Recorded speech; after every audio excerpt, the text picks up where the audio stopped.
दोस्तों आज शौक कराएं आपको कलंच और हरे गजरे।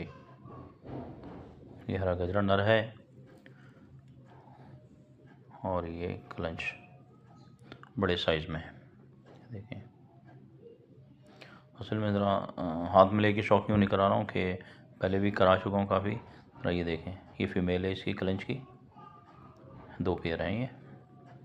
लाइए ऐसी शौक करा दूँ।